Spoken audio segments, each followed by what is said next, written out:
Good students, welcome again to episode number 2. And in this particular playlist, that is the Blossoms of the Savannah excerpts. So in this particular playlist, I've got several number of uploads that I've uploaded. You might as well as want to check on the specific playlist, that is the Blossoms of the Savannah. Welcome, and in case you're coming across this work, is your first time, somebody referred you to this work, or you bumped across it accidentally. I am Fresh Sherlock, a teacher of English and lead teacher of course Arizona High, and I would prefer, or I would request that you give it a thumbs up, a subscription, and of course a sharing with people that you know this work will be of significance. Now, welcome. Without wasting much of the time, excerpt number 2. No one can excuse us of laziness. Katin Tayo happily, her spirit buoyed up by her aunt's praise, and Yeyo here has been our ever resourceful teacher. That is, as it should be. Yeyo Botor enthused. We were taught by our mothers, who were also taught by their mothers, and so on and on back to the time we ascended to Kerio Valley. I have no problem acquiring more knowledge, skills, and even specialized experience, Roshan said in a deviant tone that had Tayo squirming with apprehension. I have no problem at all, and I thank Yeyo for her untiring effort in teaching us. But my question is, do we go to all these lengths to please some lazy bunch of busybodies who do nothing but lounge about in the living rooms, yawning and stretching, waiting for tasty food to land on the table before them? No. I refuse to be taught to solemnly please my male counterparts. They can also cook, and they can and should also learn to please us females. Period.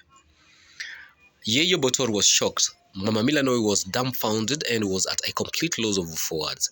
Tayo stared at her sister in consternation. Rather. Rishan's sake, pleaded Tayo. Please give respect to Yeyo Botor and stop your uncalled for tirade. But surely, Rishan, her mother said, regaining her composure, have you no respect for your father, who is also male? What has gotten into your child lately? Turning to the girl's aunt, she added, Enkaini, Yeyo Botor, this child was not like this before we came here. I don't know what has gone wrong. Nothing is wrong with me, Reshan retorted furiously, and pointing at the living room with her finger. She fiercely charged, I have no quarrel with my father, for whom I have tremendous respect. It is the likes of Olarinkoi I'm mad at, and all those other males who come here ordering us to do that or the other for them, simply because they are males. When women visit us, they give us the leeway to respond to their request. But as we burn our fingers here, Mr. Laringo is dozing off comfortably rather in our living room waiting for his lunch and possibly a little angry and impatient with us for delaying it. It is enough, cried Yebotor viciously. She instantly abandoned the peeling of potatoes and threw the knife into the pail that held the peeled potatoes. Supporting herself by holding on to a nearby wall, she painfully lifted her large, heavy body.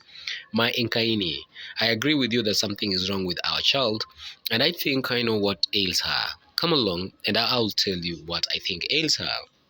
End of that excerpt, good students. Questions from the same. Briefly explain what had happened just before and the events in this excerpt. Briefly explain what had happened just before the events in this excerpt. 1. Tayo, Reshan, and their mother are in the kitchen preparing lunch. They are soon joined by Yebotor, the girl's aunt, who assists them with their preparation. Yebotor praises the girls for their diligence, and their mother says that they take after her and their father. From the events in these excerpts, describe Russians' attitude towards the teaching of the Ma tradition. Describe Russians' attitude towards the teachings of the Ma tradition. Russians' attitude 1, contemptuous, disgustful, resentful, deviant, and angry. She questions the tradition that favors men at the expense of women. She says, for example, come here ordering us simply because they're males. She disgustingly refers to the lazy men as a bunch of busybodies. Part C. Would you say that Russian hates men in general? Give reason for your answer. No, Rishan does not hate men in general. She says that she has a tremendous respect for her father. She says that it is men like Olarinkoi that she hates for using their masculinity to expect preferential treatment from women. Part D. From the information given earlier in the novel, suggests a possible reason why Rishan dislikes Olarinkoi. from the information given earlier in the novel or elsewhere in the novel suggests a possible reason why Reshane dislikes Olaringoi. Olaringoi was an intruder into the Olekailos household. He is an unwelcome visitor who always comes to the home with no mission. Reshane feels that Olaringoi intrudes into their privacy, a leopard Reshane, and Tayo sees him as stealthy, that is, stealthily stalking an antelope. Part E. Identify and describe two themes evident in this excerpt. Identify and describe two themes evident in this excerpt. The plight of women. Reshane feels that women in the society are oppressed and dominated by men. The women have to be submissive and obey the men unquestioningly. She is opposed to this. Come here ordering us to do this or to do that for them, simply because they're males. Tradition. Women are expected by tradition to be submissive to men. Any woman who goes against this is considered deviant. Yeyo Botor says of Reshane, I don't know what has gone wrong. That's a citation from the text that supports the allegations up there. Cultural conflict.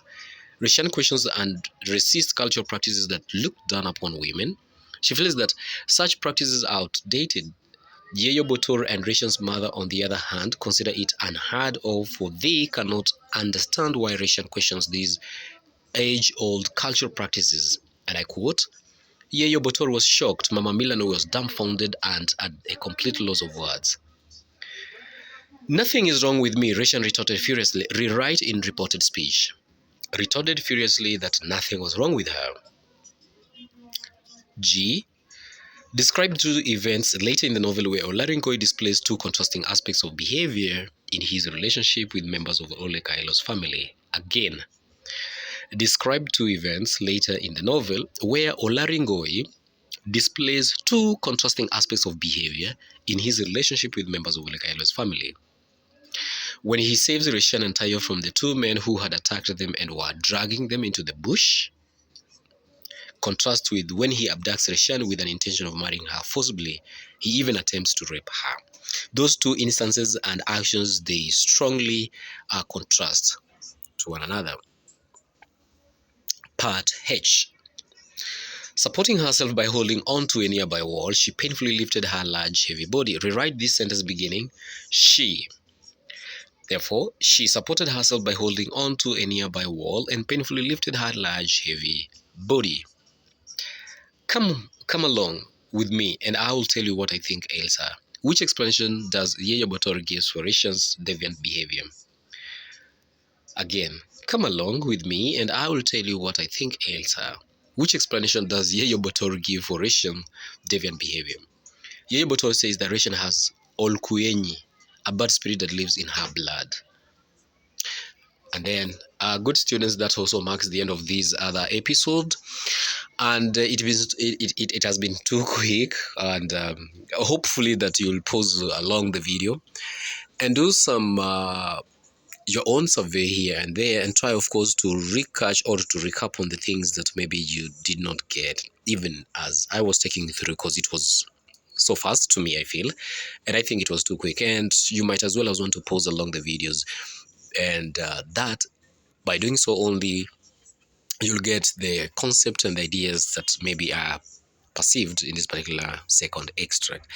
I also want to say that hold on, because this is not the end. We've just started, and up to until you sit for your exams, there are good things in store for you guys. You never know when the cravings will strike. Every little thing that you do never goes unrewarded. Cheers for now.